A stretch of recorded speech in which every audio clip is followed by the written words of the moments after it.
ഇന്നലെ ഒരു നിര ആളുകളാണ് ഈ വിഷയത്തിൽ പ്രതികരിക്കാൻ വന്നത്. ഒന്ന് AK ബാലനാണ്. എനിക്ക് അദ്ദേഹത്തെ ഒരു സാധാപുണ്ട്, ബാലേട്ടനൊരു സാധുവാണ്. പക്ഷേ സത്യത്തിൽ കുറച്ചൊരു കിളിപോയ പ്രശ്നം അദ്ദേഹത്തിന് സമീപകാലത്ത് നന്നായിട്ടുണ്ട്. അത് അദ്ദേഹത്തിൻ്റെ സ്റ്റേറ്റ്മെൻറ്റുകളൊക്കെ നോക്കിയാൽ നിങ്ങൾക്ക് നന്നായിട്ട് അറിയാം. അദ്ദേഹം പറഞ്ഞ നിയമസഭയിൽ ഞാൻ നടത്തിയ പ്രസംഗത്തിനാണ് ഞാൻ അയോഗ്യനായത് എന്നാണ്. ഞാൻ ആകെ 4 തവണയാണ് മത്സരിച്ചത്. അതിൽ 2 തവണ MLA ആണ്. 2 തവണത്തെ കാലാവധി 10 വർഷമാണ്, 11 വർഷമല്ല. ആ 10 വർഷവും ഞാൻ നിയമസഭയുടെ അകത്തുണ്ടായിരുന്നു. അതിനിടയിൽ എനിക്ക് വന്ന കേസ് നമ്മളുടെ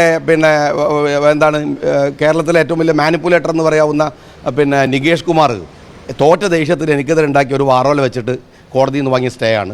ഞാനതിന് സുപ്രീം കോടതി പോയിട്ടുണ്ട്. 10 കൊല്ലം MLA ആയി അത് കഴിഞ്ഞിട്ട് നിൽക്കുന്ന ഒരാളാണ് ഞാൻ. അപ്പോൾ അത് ബാലൻ പറഞ്ഞത് എൻ്റെ പ്രസംഗത്തിൻ്റെ അദ്ദേഹത്തെ ഞാൻ പറയണില്ല. കാരണം ഈ മന്ത്രിസഭയിലൊക്കെ മന്ത്രിയാവേണ്ടിയിരുന്ന ഒരാളെ പിണറായി വെട്ടിയതിൻ്റെ സങ്കടവും വിഷമമൊന്നും അദ്ദേഹത്തിന് പോയിട്ടില്ല. അതിൻ്റെ ഭാഗമായ ഒരു കിളിപോക്ക് അദ്ദേഹത്തിന് സ്വാഭാവികമായിട്ടുണ്ട്. അത്രയേ ഉള്ളൂ അതിൽ കാണേണ്ടതുള്ളൂ എന്ന് ഞാൻ വിചാരിക്കണം. പിന്നെ വലിയ രസം എന്താ വെച്ചാൽ റഹീം ഇന്നലെ പത്രക്കാരെ കണ്ടു എന്നുള്ളതാണ്. ഭയങ്കര സംഭവമാണ്. അദ്ദേഹം പറഞ്ഞ ഞെട്ടിക്കുന്ന കുറേ സ്റ്റേറ്റ്മെൻറ്റുകളുണ്ട്.